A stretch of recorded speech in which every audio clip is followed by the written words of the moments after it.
अरे रमेश, ये क्या तरीका है? क्यों बिन बात के भाभी जी को मार रहे हो तुम? तुम्हें जरा भी शर्म नहीं है क्या? तुम्हारे इतने दोस्त बैठे हैं और इतने दोस्तों के सामने तुम अपनी पत्नी को मार रहे हो। हाँ रमेश, ये बहुत गलत किया है तुमने। तुमने अपने इतने दोस्तों के सामने भाभी जी पर हाथ उठाकर बहुत गलत किया है। अपनी घर की लक्ष्मी पर हाथ उठाकर तुमने बहुत गलत किया है। तू जा यहाँ से। खड़ी खड़ी मुंह क्या ताक रही है? अरे भाई, तुम लोगों को कुछ भी नहीं पता है। ये ऐसे ही समझती है। कहते हैं ना, लातों के भूत बातों से नहीं समझते हैं। तो ये ऐसी ही है। ये लातों के भूत में से है। नहीं नहीं रमेश, ये बहुत गलत तरीका है। किसी दूसरे के सामने इस तरह अपनी पत्नी पर हाथ उठाना बहुत गलत बात है। भाभी जी के दिल पर क्या बीतती होगी। हमें तेरा ये स्वभाव बिल्कुल भी पसंद नहीं आया। ये तूने अच्छा नहीं किया है भाभी जी के साथ। बेचारी इस उम्र में कितना काम कर रही हैं। हम लोगों के लिए चाय नाश्ता सब कुछ बनाकर लाकर दिया है उन्होंने। बिन बात के ही अपनी पत्नी पर इस तरह हाथ उठाना बहुत गलत बात है। अरे बिन बात के नहीं मारा है मैंने उसे। तुमने पोहा नहीं खाया क्या? देखा नहीं पोहे में कितनी मिर्ची डली है? उसे पता है कि मैं ज्यादा मिर्च नहीं खाता हूँ, इसलिए उसने आज मार खाया है। और ये कोई आज की बात नहीं है, ये तो रोज दिन का ही नाटक है। मैं तो रोज दिन का ही ऐसे ही उसे प्रसाद देते रहता हूँ। रमेश, यदि थोड़ी बहुत मिर्च ज्यादा डल ही गई तो इसमें इस तरह हाथ उठाने वाली क्या बात है? होता है, कभी कभी हर किसी से गलती हो जाती है। और वो तो बेचारी इस उम्र में घर गृहस्थी संभाल रही हैं, रसोई संभाल रही हैं। यही बड़ी बात है उनके लिए। इतनी भी ज्यादा मिर्च नहीं है पोहे में कि तू भाभी जी पर हाथ उठा दे। हमें तेरा ये व्यवहार बिल्कुल पसंद नहीं आया है। अपनी पत्नी के साथ इस तरह व्यवहार करेगा तो एक दिन लक्ष्मी भी तुझसे रूठ कर चली जाएगी तेरे पास से, देख लेना। अरे भाई, तुम लोग शांत रहो जरा। मेरी पत्नी के लिए कोई नई बात नहीं है ये। वो ऐसे ही खाते रहती है मार मुझसे। तुम लोग टेंशन मत लो। जब उसे कोई दिक्कत नहीं है मुझसे मार खाने में, तो तुम्हें कौन सी दिक्कत है भला मेरे उस पर हाथ उठाने से? तुम लोग चाय नाश्ता करो, तुम लोग नाश्ते का मजा लो। तुम्हें क्या लगता है इतना कुछ होने के बाद हम बेशर्मों जैसे इस घर में चाय नाश्ता करेंगे? नहीं, बिल्कुल नहीं। मदन, रामलाल, ओम प्रकाश, चलो यहाँ से। नहीं रहना है हमें यहाँ। अरे तुम लोग टेंशन मत लो, मैं बोल रहा हूँ। नाश्ता कर लो, उसके बाद जाना। इतना कुछ देखने के बाद किसके गले से एक निवाला भी उतरेगा?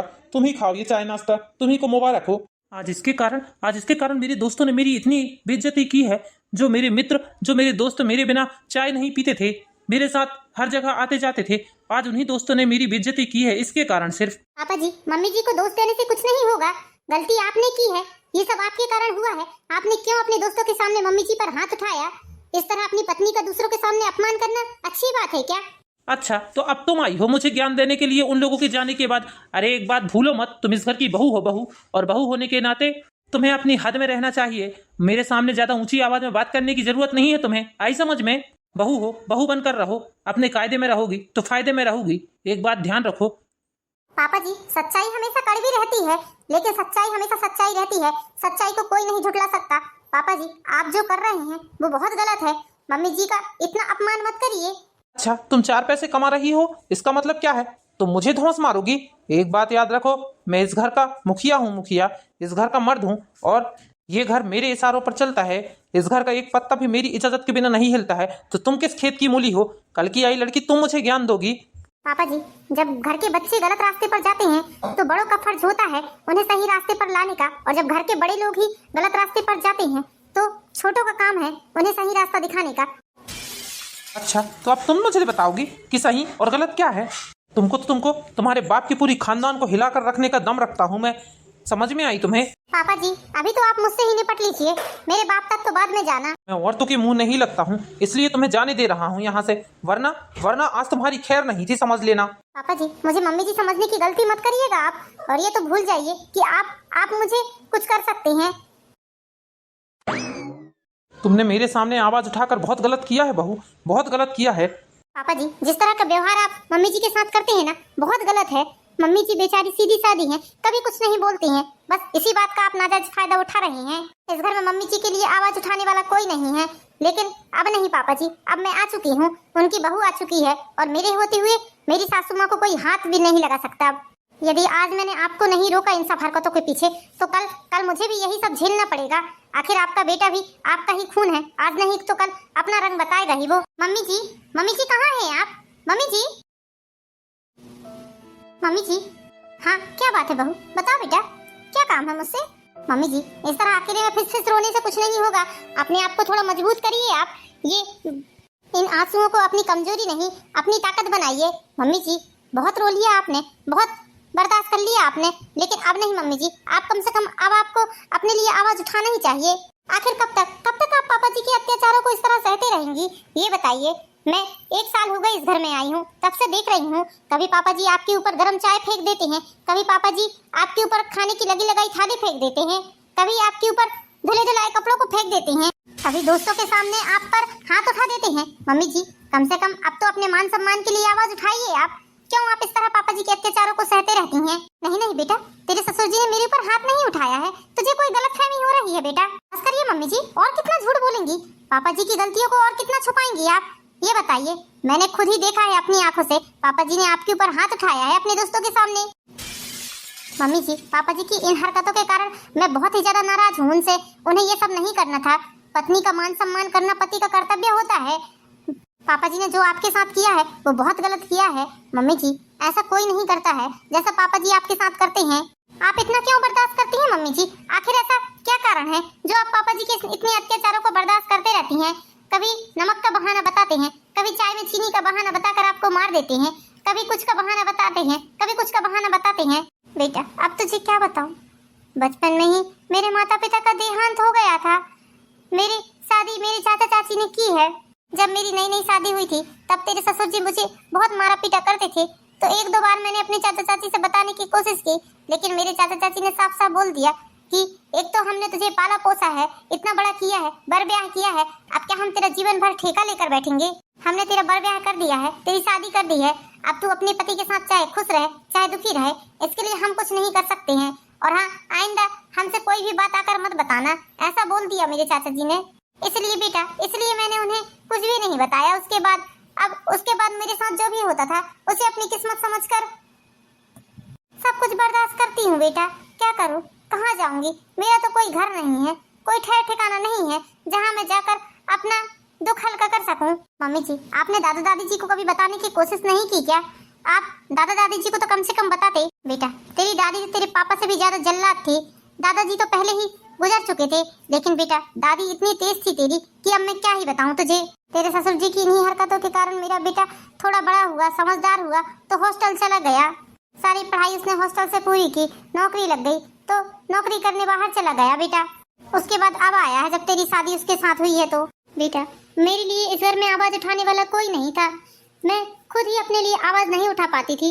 आवाज उठाती भी तो जाती कहाँ? यहाँ मेरा है कौन जो जिसके घर जाकर बैठ जाती? चाहे मेरे साथ जो भी हो, मुझे मार भी डालेंगे तो भी मैं इसी घर में रहूंगी, ऐसा सोचकर मैं शांति से रह जाती हूँ। ठीक है मम्मी जी, पहले जो भी हुआ उसे जाने दीजिए, लेकिन अब आप अपने लिए आवाज उठाना सीखिए, क्योंकि आप अपने लिए आवाज नहीं उठाएंगी तो कोई भी आपके लिए आवाज नहीं उठाएगा। अपने हक की लड़ाई खुद ही लड़नी पड़ती है इंसानों को। अरे भाई, कौन किसके हक की लड़ाई लड़ रहा है? किसे क्या हो गया है जो हक की लड़ाई लड़ने की बात चल रही है? कहाँ जंग छिड़ गई है? कहाँ युद्ध होने लगा है? कुछ नहीं बेटा, तो बस बहू और मैं ऐसे ही बात कर रहे थे। तू कब आया ऑफिस से? बस मम्मी अभी अभी आया हूँ। देखा कि पूनम कमरे में नहीं है तो बस उसे ढूंढता ढूंढता यहाँ चला आया। यहाँ आकर देखता हूँ तो आप दोनों की बातें चल रही हैं। पवन जी मुझे आपसे कुछ जरूरी बात करनी है। अरे बहू क्यों पवन को परेशान कर रही हो बेटा? क्यों उसके साथ मजाक कर रही हो? अभी अभी आया है बेचारा। चलो हंसी मजाक बाद में होते रहेगी। चलो पहले चलकर मेरे साथ रसोई में हाथ बटवाओ, भूख लग गई है हमारे पवन को। जाओ पवन बेटा, तुम जाकर टीवी देखो थोड़ी देर, हम दोनों मिलकर जल्दी से तुम्हारे लिए खाना बनाते हैं। तुम्हें बहुत जोरों की भूख लगी होगी ना? हाँ हाँ मम्मी, भूख तो बहुत जोरों की लगी है, इसलिए तो मैं पूनम को ढूंढते हुए यहाँ आया था।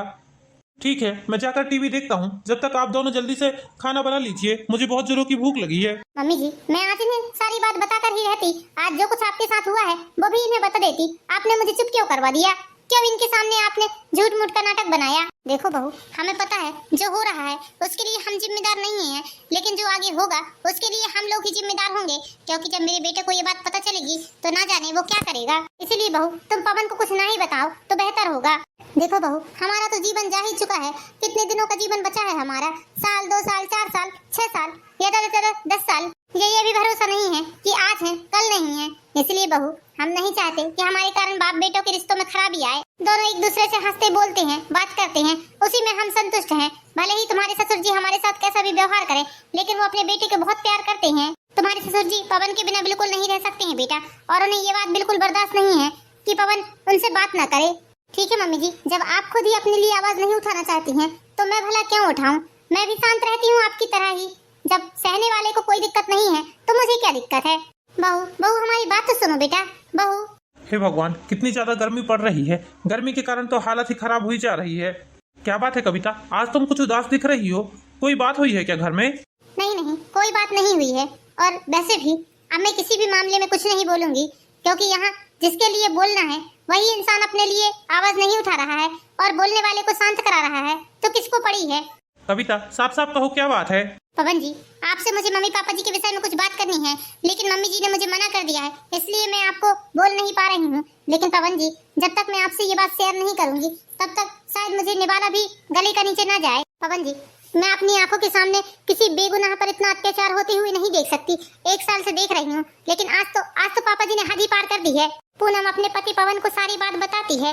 पवन इन सब बातों से अनजान था। हाँ, उसे पता था कि उसके पिताजी तेज हैं, लेकिन इतना नहीं पता था कि उसकी माँ पर वो इस तरह अत्याचार करते हैं। हालांकि पवन के पिताजी पवन से बहुत प्यार करते थे। पवन उनकी इकलौती संतान थी, आगे पीछे कोई नहीं था, इसलिए वो पवन को बहुत प्यार करते थे। इसीलिए पवन के सामने कभी भी उसकी माँ पर हाथ नहीं उठाते थे या उसे भला बुरा नहीं बोलते थे। लेकिन जब पवन ने ये सारी बात सुनी तो उसे बहुत दुख हुआ। उसे इन सब बातों पर भरोसा नहीं हो रहा था, इसलिए पूनम की बात मानकर पवन ने अपने पिताजी को सबक सिखाने की सोची और अपने प्लान में अपनी माँ को भी शामिल कर लिया। गायत्री, मेरा टिफिन तैयार हुआ है या नहीं हुआ है? क्या कर रही है इतनी देर से? दुकान तो आप 10 बजे जाते हैं ना, तो 8 बजे से ही हल्ला क्यों करने लगते हैं? बन रहा है अभी टिफिन, ठहर जाइए, थोड़ा सब्र रखिए। 10 बजे दुकान जाएंगे तब मिल जाएगा आपको हाथ में टिफिन। बाप रे, ये किस तरह मुझसे आज जवान लड़ा कर गई है? इसकी इतनी हिम्मत नहीं होती थी कि ये मेरे सामने आंख उठाकर भी देख सके, और आज ये मुझसे इस तरह जवाब देकर गई है। बहुत उड़ रही है ना तू, ठहर जा, अभी तेरे पंख कतरता हूँ मैं। ठहर जा, तुझे अभी बताता हूँ मजा। 30 साल हो गए मेरी शादी के, लेकिन आज तक इसकी इतनी हिम्मत नहीं हुई कि ये मेरे सामने आंख उठाकर भी देख सके, और आज इसने मुझसे किस तरह से बात करके गई है। तेरी इतनी हिम्मत, तेरी इतनी मजाक कि तू मुझसे इस तरह बदतमीजी से बात करके जाएगी। क्या बात है मिस्टर रमेश, क्या इतनी जोर से चीख रहे हैं आप? एक बात ध्यान रखिए, मैं पहले वाली गायत्री नहीं हूँ। बस बहुत हुआ आपका अत्याचार, अब मैं एक शब्द भी अपने खिलाफ नहीं सुनूंगी आपकी जुबान से।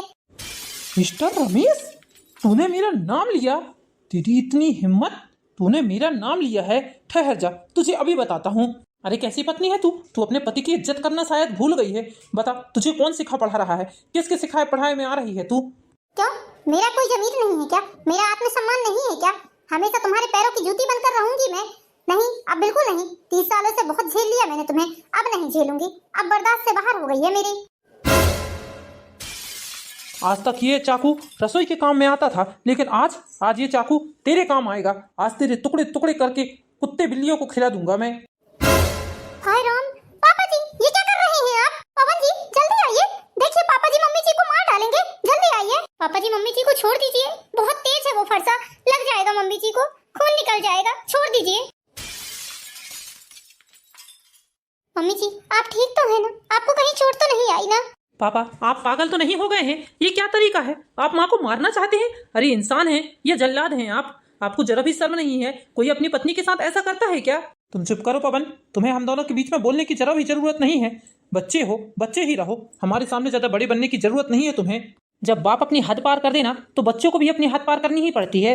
एक बात याद रखिए पापा, यदि आपके कारण मेरी माँ को जरा भी चोट पहुंची तो मैं आपको छोड़ूंगा नहीं, आपको जेल की हवा खिलाकर रहूंगा। बेटा, ये जल्लाद इंसान मुझे जिंदा नहीं छोड़ेगा बेटा। ये इंसान नहीं, जानवर है जानवर। मुझे इसके साथ नहीं रहना है बेटा, इसके साथ नहीं रहना है मुझे। हाँ, जा, कहाँ जाएगी? कहाँ तेरा ठिकाना है? मैं भी देखता हूँ। तुझे मेरे साथ नहीं रहना है, कोई जरूरत नहीं है तुझे इस घर में रहने की। निकल जा इस घर से, मुझे भी तेरी कोई जरूरत नहीं है। वो तो तुझे मैं 30 सालों से झेल रहा हूँ, ये समझ। एक बात याद रखना, तू पैर की ज्योति है, मेरे सर पर बैठने की कोशिश मत करना, वरना तुझे 1 मिनट में ही दुनिया से दफा कर दूंगा। पापा, औरत पैर की जूती नहीं, सर का ताज होती है, उसकी इज्जत से ही हमारी इज्जत होती है।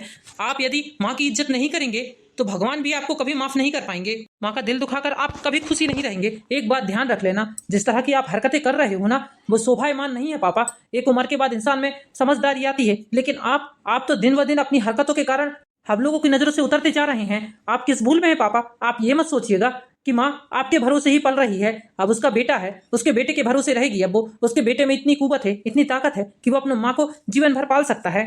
अब समझ गया मैं कि क्या बात है। जब से ये तेरी पत्नी आई है ना, ये तेरी नौकरी वाली पत्नी, पढ़ी लिखी होशियार पत्नी आई है ना, तब से तेरी माँ की ही पंख ज्यादा लग गए हैं और तेरे भी पर निकल आए हैं। जुबान तो तुम दोनों की है, लेकिन जो शब्द निकल रहे हैं ना वो तेरी पत्नी के निकल रहे हैं। तेरी पत्नी तुम दोनों को जैसा सिखा पढ़ा रही है ना, तुम दोनों वैसा ही बोल रहे हो मेरे सामने। लड़की, एक बात याद रखना, मेरे खिलाफ तू मेरे परिवार वालों को भड़का कर अच्छा नहीं कर रही है। तू कल की आई लड़की मेरे खिलाफ मेरे परिवार को करेगी। बस करिए पापा, आपको कोई अधिकार नहीं है मेरी पत्नी से इस तरह बात करने का। आपने अपना हक खो दिया है। याद रखना बेटा, आज तेरी पत्नी मेरी इज्जत नहीं कर रही है, अपने ससुर की इज्जत नहीं कर रही है, कल तेरी भी नहीं करेगी और तेरी माँ की भी नहीं करेगी। एक बात याद रखना। पापा, इज्जत पाने के लिए इज्जत देना भी पड़ता है सामने वाले को, तभी सामने वाले से इज्जत मिलती है।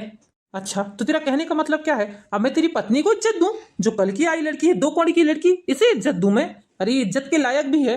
हाँ हाँ, बिल्कुल इज्जत के लायक है, आपसे तो कहीं ज्यादा इज्जत के लायक है। जो आप कर रहे हैं ना, उसके लिए तो आपको अब मैं बोल नहीं सकता। मैं बेटा हूं आपका, वरना जाने दीजिए, मुझे आपसे बहस करके अपना मुंह गंदा नहीं करना है। माँ चलिए, अब हम तीनों इस घर को छोड़कर चलते हैं।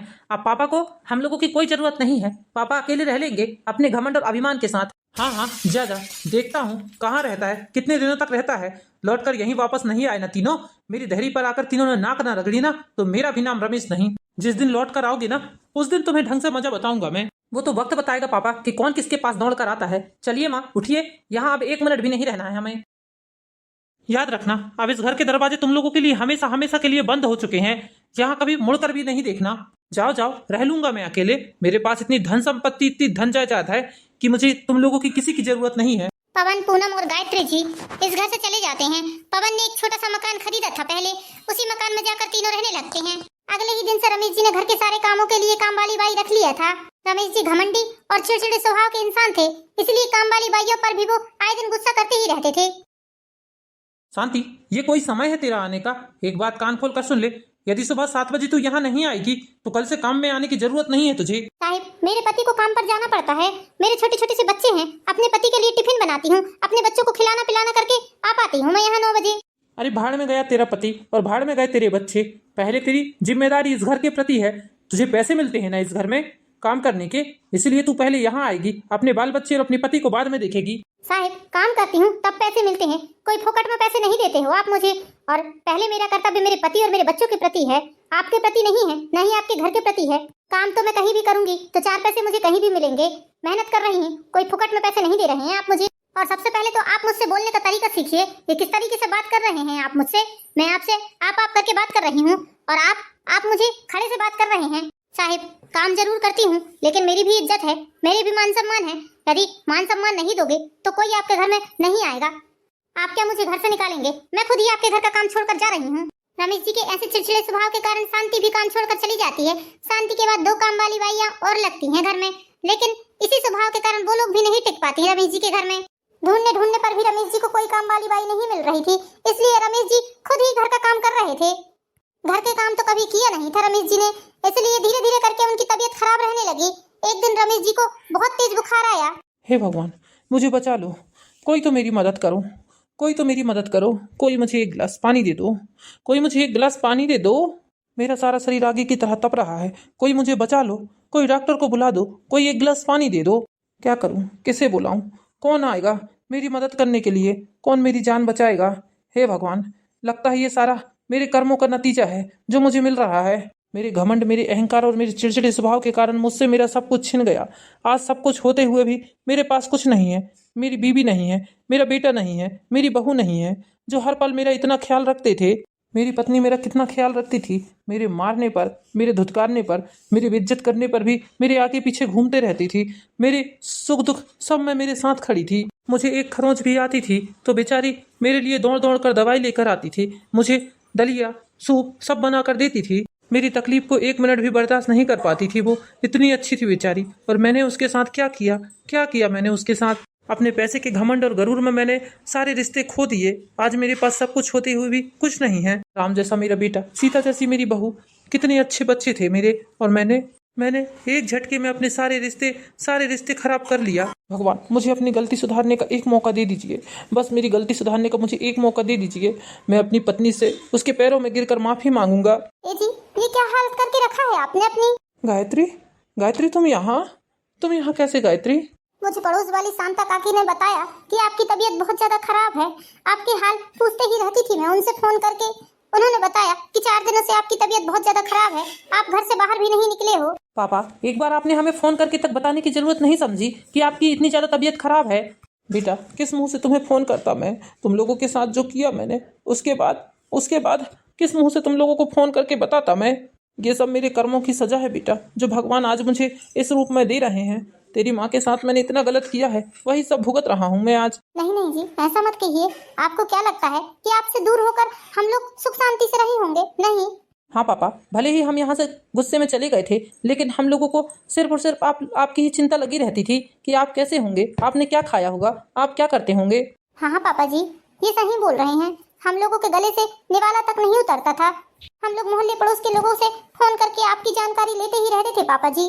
कहते हैं ना बेटा कि लोगों के चले जाने के बाद ही उनकी अहमियत समझ में आती है, ऐसे नहीं समझ में आती है।